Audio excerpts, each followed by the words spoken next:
नमस्ते विद्यार्थी मित्रांनो, पुन्हा मी तुमच्यासमोर एक छोटासा प्रश्न घेऊन या ठिकाणी येत आहे. त्याचा व्यवस्थित तुम्ही अभ्यास करा. संभाव्यता या प्रकरणावरील एक छोटासा प्रश्न मी तुमच्यासमोर ठेवत आहे. तर बघा, प्रश्न काय आहे?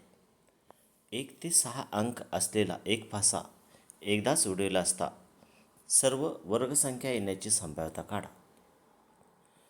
यामध्ये बघा, 1 ते 6 अंक असलेला फासा आपण उडवला तर काय पडू शकते? 1 पडू शकते, 2 पडू शकते, 3 पडू शकते, 4, 5 किंवा 6.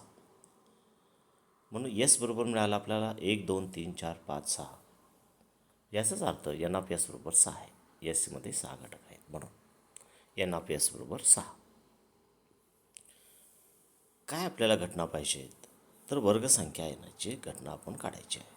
तर ई बरोबर आहे, यामध्ये असलेल्या वर्गसंख्या 1 आणि 4, म्हणजेच ई बरोबर आहे 1, 4. एन ऑफ ई बरोबर 2 आला. मग ह्याचे आपण एक सूत्र लिहूया. ई या घटनेची संभाव्यता बरोबर पी ऑफ ई बरोबर एन ऑफ ई छेद एन ऑफ एस. आता ते किमती मांडूया आपण. किमती मांडल्यानंतर आपल्याला मिळतं बघा, पी ऑफ ई बरोबर 2/6 म्हणजेच 1/3. या पद्धतीनं आपण या प्रश्नाचं उत्तर काढलेलं आहे. तुम्हाला अशा पद्धतीनं उत्तर लिहिता येईल.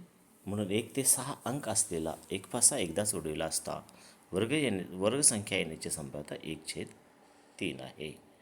तर प्रयत्नासाठी मी तुम्हाला एक प्रश्न देत आहे. 1 ते 6 अंक असलेला एक फासा एकदाच उडवला असता मूळ संख्या येण्याची संभाव्यता काढा.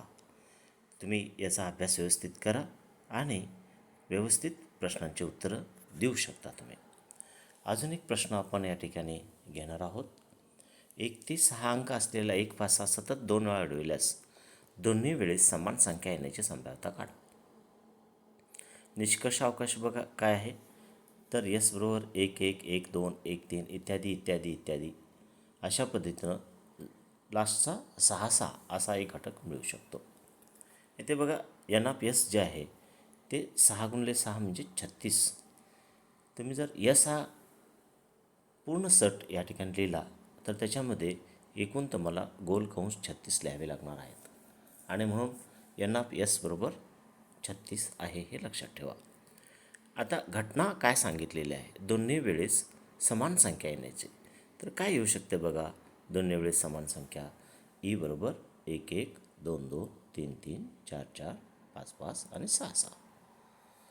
म्हणजेच एन ऑफ ई बरोबर आपल्याला मिळतं 6.